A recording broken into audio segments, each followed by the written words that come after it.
സെഹിയോൻ പ്രേക്ഷിത സംഘത്തിന്റെ ആഭിമുഖ്യത്തിൽ സ്നേഹസംഗമം സംഘടിപ്പിച്ചു. വിശക്കുന്നവർക്ക് അപ്പം എന്ന സന്ദേശം ഉയർത്തിപ്പിടിച്ചുകൊണ്ട് കൊച്ചി സെയിന്റ് മേരീസ് ദേവാലയ അങ്കണത്തിൽ വെച്ച് നടത്തിയ സ്നേഹസംഗമം എറണാകുളം MP ഹൈബി ഈഡൻ ഉദ്ഘാടനം ചെയ്തു. വിശക്കുന്നവർക്ക് അപ്പം എന്ന സന്ദേശം ഉയർത്തിപ്പിടിച്ചുകൊണ്ട് സെഹിയോൻ പ്രേക്ഷിത സംഘത്തിന്റെ നേതൃത്വത്തിലാണ് ക്രിസ്തുമസ് പുതുവത്സര സ്നേഹസംഗമം സംഘടിപ്പിച്ചത്. സെന്റ് മേരീസ് ദേവാലയ അങ്കണത്തിൽ വെച്ച് നടത്തിയ സംഗമത്തിൽ ദരിദ്രരും നിരാലംബരും അശരണരുമായ 1500-ൽ പരം സഹോദരീ സഹോദരന്മാർക്ക് സ്നേഹവിരുന്നും ക്രിസ്തുമസ് കിറ്റുകളും സമ്മാനമായി നൽകി. സ്നേഹസംഗമത്തിന്റെ ഉദ്ഘാടനം എറണാകുളം MP ഹൈബി ഈഡൻ നിർവഹിച്ചു.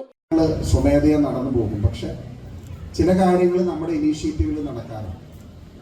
രാഷ്ട്രീയ പ്രസ്ഥാനങ്ങൾക്കും ജനപ്രതിനിധികൾക്കും സാമൂഹ്യ സംഘടനകൾക്കും നടത്താൻ കഴിയാത്ത ഒരുപാട് പ്രവർത്തനങ്ങൾക്ക്, അല്ലെങ്കിൽ ഏറ്റവും ഒരു നേരത്തെ വിശപ്പ് മാറ്റാൻ വേണ്ടി അന്നദാതാവായി വരുന്ന ഒരാൾ, അവൻ ഈശ്വരന് തുല്യമാണ്. ജൂഡ്സൺ ചേട്ടൻ ഒരുപാട് പ്രതിസന്ധികളിലും വെല്ലുവിളികളിലൂടെ കടന്നുപോയിട്ടുണ്ട്. പക്ഷെ ബൈബിൾ വചനത്തിൽ പറയുന്നത് പോലെ വിതയ്ക്കുന്നില്ല, കൊയ്യുന്നില്ല, പക്ഷെ എങ്ങനെയെങ്കിലും എല്ലാ ദിവസത്തെയും ആളുകൾക്ക് കൊടുക്കേണ്ട ഭക്ഷണം. സെഹിയോൻ പ്രേക്ഷിത സംഘം പ്രസിഡന്റ് MX ജൂഡ്സൺ അധ്യക്ഷത വഹിച്ച ചടങ്ങിൽ റവറന്റ് മോൺസിഞ്ഞോർ ആന്റണി കൊച്ചുകരയിൽ അനുഗ്രഹ പ്രഭാഷണം നടത്തി. അതുപോലെ തന്നെ ജിൻസി ജോയി പോളിച്ചിറ്റ എന്ന് പറയുമ്പോൾ, ജിൻസി ജോയി എന്നൊക്കെ പറയുമ്പോൾ നമുക്ക് വളരെ വിഷമം തോന്നിക്കും, അവരുടെ ആത്മാർത്ഥമായിട്ടുള്ള ഓട്ടം. പക്ഷെ ഇന്ന് സ്വർഗത്തിലിരുന്ന് അവർ നമുക്ക് വേണ്ടി പ്രാർത്ഥിക്കുകയാണ്.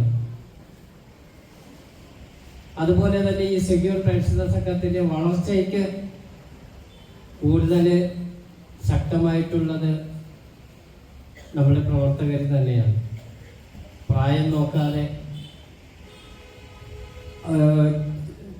വലിയ 70 വയസ്സ് 80 വയസ്സാണെങ്കിലും ചുറുചുറുക്കോടെ ഈ സെക്യൂർ പ്രേക്ഷിത സംഘത്തിന് വേണ്ടി പ്രയത്നിക്കുന്ന ഒത്തിരി ആൾക്കാരെ നമുക്ക് ഊട്ടുശാലകളിൽ കാണാൻ സാധിക്കും. എല്ലാ ഊട്ടുശാലകളിലേക്കും അത് എത്തിക്കുകയും അതുപോലെ തന്നെ രോഗികളായിട്ട് കഴിയുന്നവർക്ക് ഭക്ഷണപ്പൊതികൾ എത്തിച്ചു കൊടുക്കുകയും ചെയ്യുന്ന ശുശ്രൂഷയിലേക്ക് നമ്മൾ കടന്നു. ഏതാണ്ട് ആ ഒരു ശൈലിയിൽ തന്നെയാണ് ഇപ്പോഴും മുന്നോട്ട് പോകുന്നത്. മുഖ്യാതിഥികളായി റിയൽ ലൈഫ് മഞ്ഞുമൽ ബോയ്സ് സംഘങ്ങളും സന്നിഹിതരായിരുന്നു. അതാണ് ഇവരുടെ ഏറ്റവും വലിയ ലക്ഷ്യം എന്ന് പറയുന്നത്. നമുക്ക് നമ്മുടെ ഏറ്റവും വലിയ വികാരം എന്ന് പറയുന്നത് തന്നെ വിശപ്പാട് ശരിക്കും പറഞ്ഞാൽ. അത് മാറ്റി കൊടുക്കാനുള്ള ഇപ്പോൾ 1500 പേർക്ക് ഡെയിലി എല്ലാ ദിവസവും ഭക്ഷണം കൊടുക്കുക എന്ന് പറഞ്ഞാൽ അതൊരു ചെറിയ കാര്യമല്ല.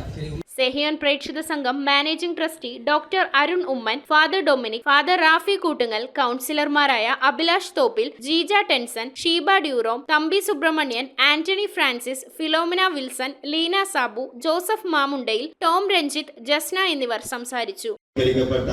ഒരു വിഭാഗം വ്യക്തിത്വങ്ങളെ ചേർത്ത് പിടിച്ചുകൊണ്ട് മുമ്പോട്ട് പോകുന്ന, പ്രത്യേകിച്ച് വീടുകളിൽ നോക്കാൻ ആരുമില്ലാതെ ഭക്ഷണം പോലും ലഭിക്കാത്ത സാഹചര്യത്തിൽ മുമ്പോട്ട് പോകുന്ന വ്യക്തിത്വങ്ങൾക്ക് എന്നും താങ്ങും തണലുമായി നിന്നുകൊണ്ടാണ് സെഹിയോന്റെ പ്രവർത്തനങ്ങൾ കേരളത്തിന്റെ പൊതുസമൂഹത്തിന് തന്നെ മാതൃകയാകുന്ന തരത്തിൽ ജൂഡ്സന്റെ പ്രവർത്തനങ്ങൾ മുമ്പോട്ട് പോകുന്നത് കണ്ട് അത്ഭുതകരമായി പാവപ്പെട്ടവർക്ക് ഭക്ഷണം കൊടുക്കുന്നത് ഏറ്റവും വലിയ അത്ഭുതമായി ഞാൻ കാണുന്നു. ക്രിസ്മസ് സമയത്ത് ഒരേ ഒരു കാര്യമാണ് ഞാൻ ഈ സെഹിയോൻ ഊട്ടുശാലയ്ക്ക് പറഞ്ഞു പോകാൻ ആഗ്രഹിക്കുന്നത്. ക്രിസ്മസ് എന്ന് പറയുമ്പോൾ നമുക്ക് മനസ്സിൽ വരുന്നത് ക്രിസ്തു ദൈവം മനുഷ്യനായി എന്ന ഒരു സത്യമാണ്. News bureau, Kochi. എന്താ ഒരു ആലോചന? നല്ലൊരു ആലോചനയാണ്. അതെന്താ ആലോചന? ഒരു കല്യാണാലോചന. എവിടുന്നാ? ചാവറ മാട്രിമോണിയിൽ നിന്ന്. ഇനി ഒന്നും ആലോചിക്കണ്ട, നല്ല ആലോചനകൾക്ക് ചാവറ മാട്രിമോണിയിൽ രജിസ്റ്റർ ചെയ്യൂ.